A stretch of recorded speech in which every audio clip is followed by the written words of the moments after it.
What up, world?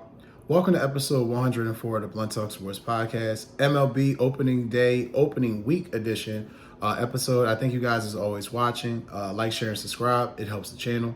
You can check the show out on Apple Podcasts, Spotify, Substack, Patreon, Trovo, and as well as on Podbean.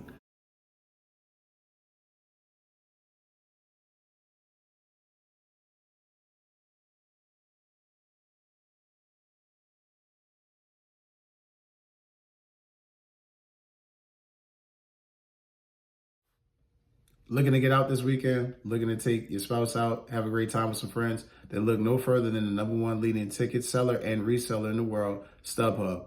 Number one seller in the world for live events, tickets, shows, and concerts, StubHub.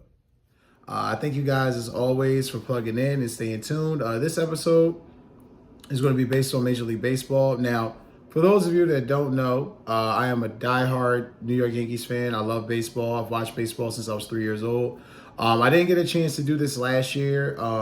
Literally in 2 weeks will be the year anniversary of the show.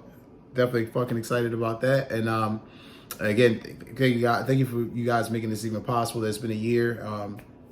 Like I said, to even do this, to bring this content to you, I thank you guys. And nonetheless, I didn't get a chance to do this last year, so I really wanted to dive in and do it this year. I missed a bunch of spring training. Not that I didn't. I was plugged into spring training, and I definitely was, keeping an eye on the Yankees and the other teams and seeing what moves were going on, injury news. Obviously, big news on the Yankees front as far as injuries were concerned throughout the offseason. But nonetheless, I definitely wanted to make sure I brought this episode to you guys. So we're going to hop right in.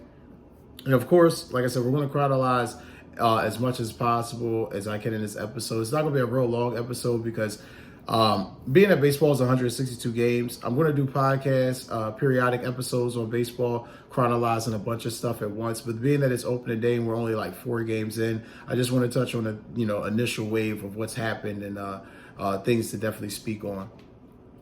First things first, coming out of spring training, the Yankees were in hell. It's already heartbreaking to lose a World Series.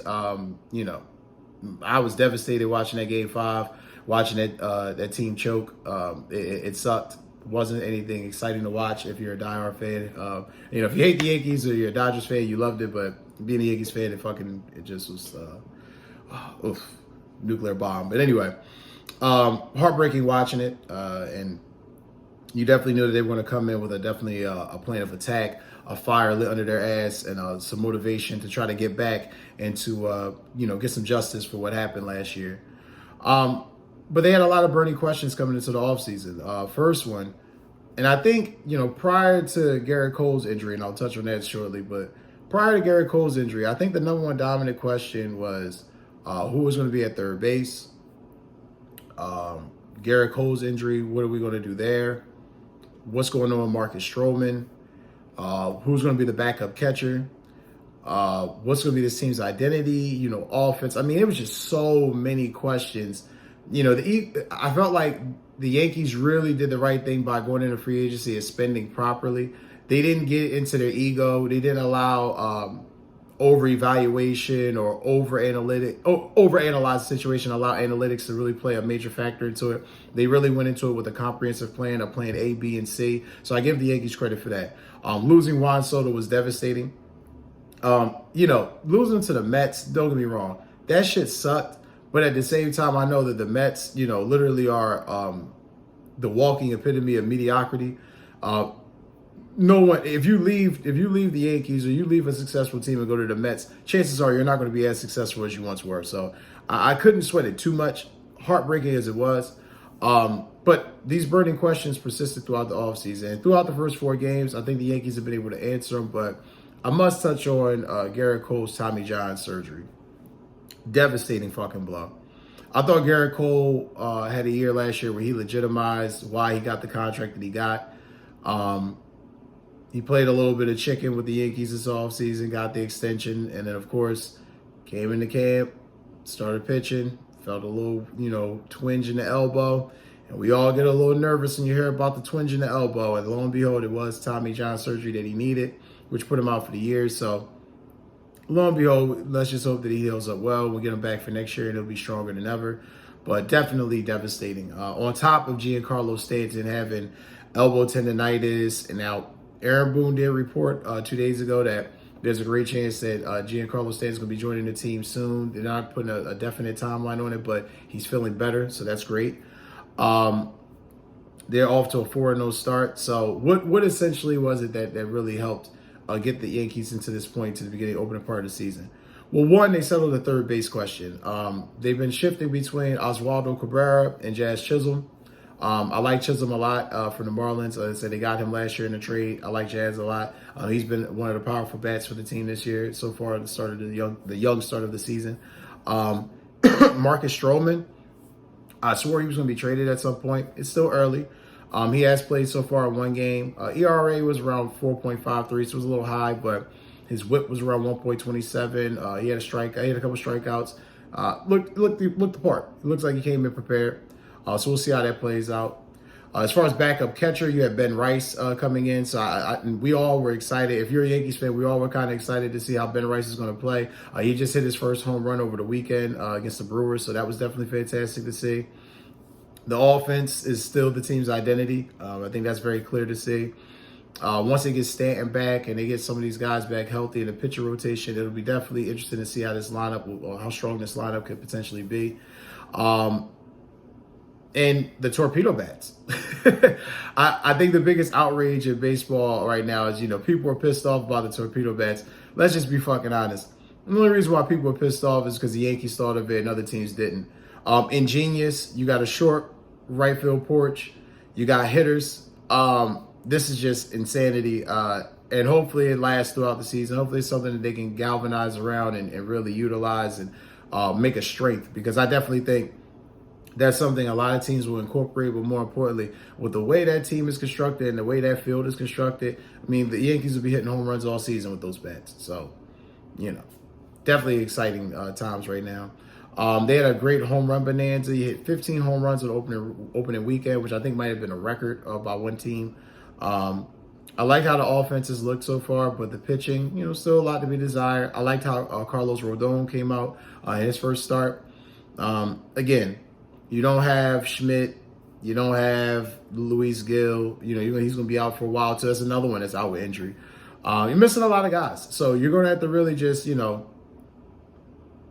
stem the tide, get through the first half of the season. If you can do that, then, Yankees will be sitting pretty. But still early, but like what I'm seeing so far from the Yankees. Now going to my arch nemesis, speaking on these guys, the Boston Red Sox. Boston Red Sox made a couple moves throughout the offseason, not a bunch. They're still within the midst of their rebuild, trying to retool their roster. They have a young competitive roster to compete for world championships again. They were able to sell Alex Bregman throughout the offseason, which caused a little bit of issues with Rafael Devers, where Rafael Devers essentially was like, I'm not moving off my spot. Completely understood. You've been a great player. He's been a pain in my ass there as a Red Sox, playing against the New York Yankees. But I completely understand why. But it seems like they seem to be working it out right now. That remains to be seen throughout the season how that'll play out. But they also paid Garret Crochet, their star pitcher from the White Sox that they acquired this offseason in free agency. They assigned him to a 6-year, $170 million deal. That's all the great news for Boston. Outside of that, they're 1-4 to start the season. So not great. Still early. You're only 5 games in. It's not like it's the end of the world, but woo. You knew it was going to possibly be bad. Did we know it was going to be this bad early? Which leads me into a segment that I was dying to do, that I took my time on, and I definitely am anticipating you guys' response. And by all means, like, share, subscribe for those that haven't. For those that are continuous subscribers, definitely make sure you comment too and check this out. I have here, and I have in a post, and I want you guys to definitely vote on it too. My most likely to make and most likely to miss the playoffs. I'm going to start off, and I'm also going to have wild card picks. I have that right now as well. So early in the year, so I'm going to put my stake in the ground and make my claim and state it for what it is now, and we're going to hold our feet to the fire and judge it in the end of the season, when this end of a long baseball season, but nonetheless, we'll judge it then.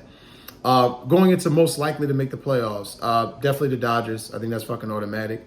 I got the Yankees, the Phillies, the Braves, which looks a bit scary right now because the Braves are like 0-4, 0-5. Then they got Jerkinson out for pretty much 80 games for suspension for PEDs. What the fuck is going on there? Not really sure, but remains to be seen. And the Mets. Now, I put an asterisk by the Mets because I do think with Soto being in the lineup, having Pete Alonso, having the team that they have, I do think the Mets are going to be a playoff team. However, we do know it's the Mets. They are always susceptible to several months of bad baseball, several bad, horrific injuries pitching-wise, and then season is to the ether. So, who knows? But then we go into most likely to miss the playoffs. I have the Colorado Rockies. I think that's a no-brainer. The Oakland/Sacramento A's, the Detroit Tigers, Minnesota Twins, Milwaukee Brewers, the Diamondbacks, who the Yankees actually play tonight. I'll get into those details in a little bit. And the Washington Nationals. I have them to miss the playoffs as well. Now, as far as my wild card teams for the MLB season, I think you guys are going to laugh at this because I don't know how things are going to shape out. Ultimately, this is all just a fucking guess. It's just my best educated guess. But looking at things as they're currently constructed, I have the Boston Red Sox being a wild card team. Like I said, as they currently stand, they're 1-4, so we shall see. Now, the way I set it up, I should have prefaced this, and I do apologize. I picked 3 teams from the AL, 3 teams from the NL that I think are going to be the ones vying the most for the wild card position, and I made my picks from there. I know there's a little bit more than that, but it's a long season. We'll see. Nonetheless, like I said, I've had Boston going first. Second, National League, I had the Pittsburgh Pirates. I don't feel like the Pirates are really a legitimate playoff team. I feel like they're a fringe playoff team. That's why I have them here in the wild card. With Paul Skeens, their all-world pitcher, remains to be seen how they handle that situation. Knowing the Pirates will probably fuck it up. But nonetheless, they're 1-4 right now as well. Not great. I got the Cincinnati Reds out of the National League. They're currently 2-2. I think the Reds could definitely get a wild card spot this year. A team that I think will definitely rebound after the dumpster fire that's been the past 2 years for them, the Chicago White Sox. I think they definitely, they're 2-2 currently is constructed. I think they're going to be a way better team than they presently have been, like I said, the past couple years. The other American League team I had was the Houston Astros, fucking bane of my existence. But this team, they're resilient, they're well coached. I just feel like they'll still be around. And my shocker from the National League, I think, will be the Chicago Cubs. I know getting rid of Cody Bellinger in the offseason and making a lot of moves, a lot of people kind of feel like they're going to be done. I don't. I kind of feel like Chicago needed an injection of youth, and it might propel them into being a surprise wildcard team. So I definitely. Hey, what's up? I know it sucks. The video just ended. But listen, you can catch this whole interview on Spotify or Apple Podcasts. Links are in the description. Like, share, subscribe. Thank you. Have a great day.